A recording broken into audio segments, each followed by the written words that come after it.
Okay guys, this video is going to focus on, first we're going to focus on improper fractions, and then we're going to move it into adding mixed numbers.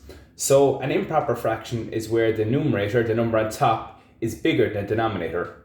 And what we want to do with improper fractions, we want to change it into a mixed number. So a mixed number is where you have a whole number and a fraction together. So I'm going to give you an example. So 13 over 10 we know is equal to 10 tenths plus 3 tenths. Because 10 plus 3 is 13. We know that 10 tenths is equal to 1 full unit, and then we have 3 tenths also. So 1 and 3 tenths. So 13 over 10 equals 1 and 3 tenths.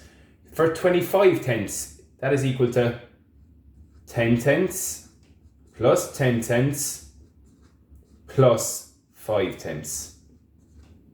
And we know that is equal to 1 plus 1, which is 2, and 5 tenths.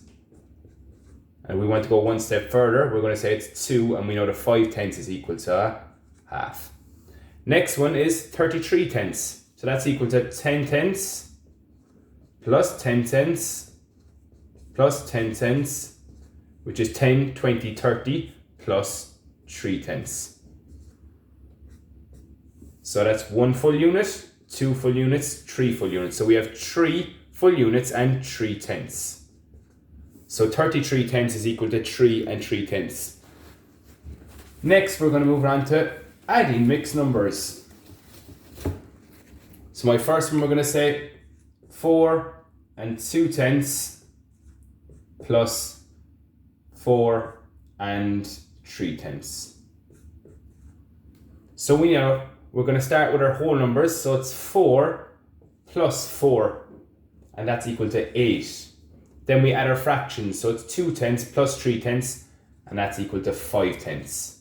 And we know again that that's equal to 8, and 5 tenths is equal to half.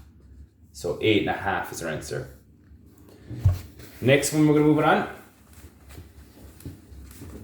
Our next one we're going to look at is 2 and 4 tenths plus 3 and 9 tenths.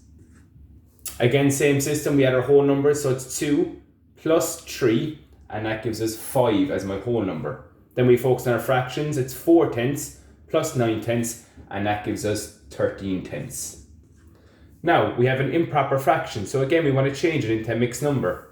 So over here, we're going to say 13 tenths, that's equal to 10 tenths plus 3 tenths, and that is equal to 1 full unit, which is 10 tenths, and 3 tenths. So 1 and 3 tenths. So now we have 5 plus 1 and 3 tenths. And again, that's 5 plus 1, our whole numbers are 6 and 3 tenths. The last one we're going to focus on is where our denominator is different. For example, we have 2 and 4/5 plus 3 and 3 tenths. Now here we have a denominator with 10 and the other denominator is 5. So what we want to do is we want to find a common denominator. And when we're looking to find a common denominator, we look at the biggest denominator, which is 10. We ask ourselves, can 5 go into 10? Yes, it can. So our common denominator is 10. So I need to change my 4/5 into tenths. So over here I'm going to go 4/5 equal to, and we want to know what it's equal to in tenths. So I found out what I did my 5. 5 multiplied by 2 gives me 10. So whatever I do to the bottom line, I must do to the top. So now I have 4 multiplied by 2, and that gives me 8. So my new sum is 2 and 8 tenths plus 3 and 3 tenths. Very similar to the last ones, we look at our whole numbers. 2 plus 3 gives us 5, and now we focus on the fractions. 8 tenths plus 3 tenths gives us 11 tenths.